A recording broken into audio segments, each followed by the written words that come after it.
Hello friends, ನಮಸ್ಕಾರ ರೀ. ಸಿಹಿ ಸವಿ ಚಾನಲ್ ಅಂಥೇಳಿ ನಾವೊಂದು ಹೊಸ ಯೂಟ್ಯೂಬ್ ಚಾನಲ್ ಸ್ಟಾರ್ಟ್ ಮಾಡೀವಿ. ಸೊ ಸ್ವೀಟಿಂದನ ಸ್ಟಾರ್ಟ್ ಮಾಡೋಣ ಅಂಥೇಳಿ ನಮ್ಮ ಮನೆ ದೇವ್ರಿಗೆ ಕೈ ಮುಗಿದ ಇವತ್ತು ಕೊಬ್ಬರಿ ಮಿಠಾಯಿ ಸ್ಟಾರ್ಟ್ ಮಾಡಾಕತ್ತೇವಿ. ಕೊಬ್ಬರಿ ಮಿಠಾಯಿ ಹೆಂಗೆ ಮಾಡ್ಕೊಳ್ಳೋದಪ್ಪ ಅಂಥೇಳಿ ನೋಡ್ಕೊಂಬರೋಂಬರ್ರಿ. 2 ಮೀಡಿಯಮ್ ಸೈಜಿನ ತೆಂಗಿನಕಾಯಿ ಬೇಕಾಕವ. ಅದನ್ನು ಚೆಂದಾಗಿ ನೀವು ಸಣ್ಣದಾಗಿ ತುರಿದು ಇಟ್ಕೋಬೇಕಾಗ್ತೈತೆ ರೀ. ನೋಡಿರಿ, ಹಿಂಗೆ ಇಲ್ಲಿ ತೋರ್ಸಾಕತ್ತೇವಲ್ಲ, ಈ ಥರ ನೀವು ತುರಿದು ಇಟ್ಕೋಬೇಕಾಗ್ತೈತಿ. ಮತ್ತು 3/4 kg ಬೆಲ್ಲ, ಅಂದ್ರೆ 1 kgಕ್ಕಿಂತ ಸ್ವಲ್ಪ ಕಡಿಮೆ ಬೆಲ್ಲ ಬೇಕಾಗ್ತೈತಿ. ನಿಮ್ಗೆ ಸ್ವೀಟ್ ಜಾಸ್ತಿ ಇಷ್ಟ ಆಗಲ್ಲಪ್ಪ ಅಂಥೇಳಿ ಹೇಳಿದ್ರೆ ಅರ್ಧ kgನೂ ಸಾಕಾಗ್ತೈತಿ. ಯಾಕಂತಂದ್ರೆ ಅಷ್ಟು ಭಾಳನೂ ಸ್ವೀಟ್ ಆಗಲ್ಲ, ಒಂದು ಹದ ಒಳಗೆ ಇರ್ತೈತೆ ರೀ. ನೀವು ಅರ್ಧ kg ಬೇಕಾದ್ರೂ ತೊಗೋಬೋದು. ಇಲ್ಲಿ ನೋಡಿರಿ, ನಮಗೆ ಅಷ್ಟು ಬೇಕು 3/4 kg ಅಂಥೇಳಿ ನಾವಿಲ್ಲಿ 3/4 kg ತೊಗೊಂಡಿದ್ವಿ. ಮತ್ತು 200 ಗ್ರಾಮ ಗೋಧಿ ಹಿಟ್ಟು ಬೇಕಾಗ್ತೈತಿ. ನಾವಿಲ್ಲಿ ಗೋಧಿ ಹಿಟ್ಟನ್ನ ಹುರ್ಕೊಳ್ಬೇಕಾಗ್ತೈತಿ. ಯಾಕಂತಂದ್ರೆ ಅದು ಕೊಬ್ಬರಿ ಮಿಠಾಯಿ ಜೊತೆ ಚಲೋ ತಂಗ ಸೇರ್ಕೊಂಡು ಚಿಕ್ಕಿ ಟೈಪು ಮಸ್ತಾಗಿ ಬರ್ತಾವ್ರಿ. ಹಾಗಾಗಿ ಕಾವ್ಲಿಗೆ ಒಂದು ಉರಿ ಹಚ್ಚಿ ನಾ ಏನು ಮಾಡಿದ್ನಂದ್ರೆ ಇಲ್ಲಿ ಗೋಧಿ ಹಿಟ್ಟನ್ನ ಸಣ್ಣ ಉರಿ ಒಳಗೆ ಹುರ್ಕೊಳಕತ್ತೆ. ನೋಡ್ರಿ, ಇಲ್ಲಿ ಹಿಂಗೆ ನೀವು ಹುರ್ಕೋಬೇಕಾಗ್ತೈತಿ. 200 ಗ್ರಾಮ್ ಗೋಧಿ ಹಿಟ್ಟು ತೊಗೋರಿ. ಇಲ್ಲ ಮೀಡಿಯಮ್ ಸೈಜ್ ಲೋಟದೊಳಗೆ ಒಂದು 200 ಗ್ರಾಮ್ ಆಗುವಷ್ಟು ತೊಗೊಂಡ್ರೂ ನಿಮ್ಗೆ ಸಾಕಾಕೈತ್ರಿ. ಇಲ್ಲಿ ಇದನ್ನು ನೀವು ಲೋ ಫ್ಲೇಮ್ ಒಳಗೆ ಇಡಬೇಕಾ, ಹೈ ಫ್ಲೇಮ್ ಒಳಗೆ ಇಟ್ರೆ ಕಪ್ಪಾಗಿಬಿಡ್ತೈತ್ರಿ, ಚಲೋ ಬರಂಗಿಲ್ಲ ರೀ. ಹಾಗಾಗಿ ಆಮ್ಯಾಗ ನಿಮ್ಗೆ ಅದು ಹುರ್ಕೋತ ಒಂದು ಫ್ರಾಗ್ರೆನ್ಸ್ ಬರಕ್ಕೆ ಚಾಲು ಆಕೈತಿ. ಗೋಲ್ಡನ್ ಬ್ರೌನ್ ಬಂದ್ರೆ ಸಾಕು. ಒಂದು ತಾಟ್ ತೊಗೊರಿ, ನೀರು ಇರಲಾರ್ದ ಇದ್ದಿದ್ದು ಅದ್ರೊಳಗೆ ತೆಗೆದು ಇಟ್ಕೋರಿ. ಈಗ ನೋಡ್ರಿ, ತುರಿದು ಇಟ್ಕೊಂಡಿದ್ವಲ್ರಿ ಅದು ಕೊಬ್ಬರಿನ, ಅವನ್ನ ಮತ್ತು ಆಮೇಲೆ ಬೆಲ್ಲನ ಅದನ್ನೇನು ಮಾಡ್ಕೊಳತ್ತೀನಿ ನಾ ಇಲ್ಲಿ ಜಾರೊಳಗೆ ಹಾಕ್ಕೊಂಡು ರುಬ್ಕೊಳತ್ತೀನಿ. ನೀವು ಹಂಗೆ ರುಬ್ಕೋಬೇಕಾಕೈತಿ.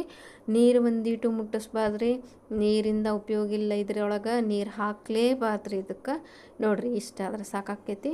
ಅದಕ್ಕೆ ನಾನು 4 ಏಲಕ್ಕಿ ಹಾಕ್ಕೊಂಡು ಅದು ಇನ್ನೊಂದು ಉಳಿದಿದ್ದೈತಲ್ಲ ಅದನ್ನೂ ಸ್ವಲ್ಪ ಮಿಕ್ಸರ್ ಮಾಡಿ ಇಟ್ಕೊಳತ್ತೀನಿ. ಒಂದು ತಾಟಿಗೆ ತುಪ್ಪ ಸವರಿ ಅವನೇನು ಕೊಬ್ಬರಿ ಮಿಠಾಯಿನ ಹಾಕ್ಕೊಳಕಂಥೇಳಿ ಒಂದು ತಾಟನ್ನು ರೆಡಿ ಮಾಡಿ ಇಟ್ಕೊಂಡೀವಿ. ಆಮ್ಯಾಗ ಕಾವ್ಲಿಗೆ ಸಣ್ಣ ಉರಿ ಹಚ್ಚಿ ಅದೇನು ಮಿಕ್ಸ್ ಮಾಡ್ಕೊಂಡಿರ್ತೇವಲ್ಲ ತೆಂಗಿನಕಾಯಿ ತುರಿ ಮತ್ತು ಬೆಲ್ಲ, ಅದನ್ನ ಹಾಕ್ಕೊಂಡು ಸಣ್ಣ ಉರಿ ಒಳಗೆ ಹುರ್ಕೋಬೇಕಾಕೈತ್ರಿ. ಒಂದು ಅರ್ಧ ತಾಸು ತನಕ ಹುರ್ಕೋಬೇಕಾಕೈತ್ರಿ. ಆಮೇಲೆ ಅದಕ್ಕೆ ಪಾಕ ಬರ್ಬೇಕು. ನೀವು ಚಲೋ ತಂಗ ಹುರ್ಕೋಬೇಕಾಕೈತಿ. ಕೈ ಬಿಡಬಾರ್ದ್ರಿ, ಕೈ ಬಿಟ್ಟರೆ ಕೆಳಗೆ ಹತ್ಕೊಂಡ್ಬಿಡ್ತೈತ್ರಿ. ಆಮೇಲೆ ಅಲ್ಲಿ ಲಾಸ್ಟಿಗೆಲ್ಲ ನೀವು ಏನು ಮಾಡ್ಕೊಂಡಿರ್ತೀರಲ್ಲ, ಹುರ್ಕೋತ ಬರ್ತೀರಲ್ಲ, ಆವಾಗ ನಿಮ್ಗೆ ಗೊತ್ತಾಕೈತ್ರಿ ಆಗಿದ್ದು. ಯಾಕಂತಂದ್ರೆ ತಳ ಬಿಡಾಕೆ ಚಾಲು ಆಕೈತ್ರಿ. ಅಲ್ಲಿ ಜಾಸ್ತಿ ದೊಡ್ಡವ್ರು ಇಟ್ಕೋಬಾರ್ದ್ರಿ, ಸಣ್ಣವ್ರ್ಯಾಗ ನೋಡ್ಬೇಕ್ರಿ.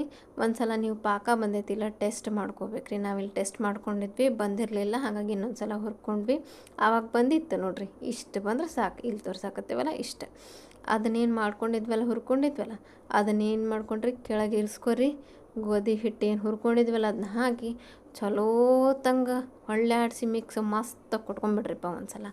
ಒಂದು ಸಲ ಮಸ್ತಾಗಿ ಮಿಕ್ಸ್ ಕೊಟ್ಕೊಂಡು ತಾಟಿಗೆ ತುಪ್ಪ ಹಚ್ಕೊಂಡು ಇಟ್ಕೊಂಡಿದ್ವಲ್ರಿ, ಅದ್ರನ್ಯಾಗ ಇದನ್ನು ಬಿಸಿ ಇದ್ದಾಗ ಮಸ್ತಾಗಿ ಟ್ರಾನ್ಸ್ಫರ್ ಮಾಡ್ಕೊಂಡು ಕೈ ಒಳಗೆ ಒಂದು ಈಟ ತುಪ್ಪ ಹಚ್ಕೊರಿ. ಚಲೋ ತಂಗ ರೊಟ್ಟಿ ಬಡಿತಿರಲ್ರಿ, ಹಂಗೆ ಬರೋಬ್ಬರಿ ಬಡಿಬೇಕ್ರಿ ಇದನ್ನು ಬಿಸಿ ಇದ್ದಾಗನ. ಇಲ್ಲಂತಂದ್ರೆ ಖಡಕ್ ಆಗ್ಬಿಡ್ತಾವ್ರಿ ಹೋಗ್ತಾ. ಹಾಗಾಗಿ ನೋಡ್ರಿ, ಇಲ್ಲಿ ತೋರ್ಸಾಕತ್ತೀವಿ ನೋಡ್ರಿ, ಹಿಂಗೆ ಮಸ್ತಾಗಿ ಬಡ್ಕೋಬೇಕ್ರಿ. ಬಿಸಿ ಇದ್ದಾಗನ ಇವನ್ನೇನು ಮಾಡಬೇಕು, ಒಂದು ಚಾಕು ತೊಗೋಬೇಕ್ರಿ.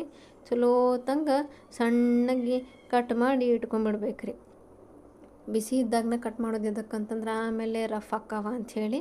ನಾವಿಲ್ಲಿ 2 ತೆಂಗಿನಕಾಯಿ ತೊಗೊಂಡು ಒಂದು 3/4 kg ಬೆಲ್ಲ ತೊಗೊಂಡಿದ್ದಕ್ಕಿಲ್ಲ ನಮ್ಗೆ ಸಣ್ಣ ಸಣ್ಣ ಚಿಕ್ಕಿಗತ್ತಲೆ ಒಂದು 65 ಆಗ್ಯಾವ್ರಿ ಕೊಬ್ಬರಿ ಮಿಠಾಯಿ. ಬಿಸಿ ಇದ್ದಾಗ ನಾವು ಒಂದು ಚಾಕುಲಿ ಹಿಂಗೆ ತೆಗೆದು ತೋರ್ಸಾಕತ್ತೀನಿ ನೋಡ್ರಿ. ಮಸ್ತ್ ಬಂದಿದ್ವಿ. ನೀವು ಮಾಡ್ಕೊಂಡು ತಿನ್ನಿರಿ. ಹೆಂಗೈತೆ ಅಂಥೇಳಿ ನಮಗೆ ಕಮೆಂಟಲ್ಲಿ ಲೈಕ್ ಮಾಡಿ ಹೇಳ್ರಿ.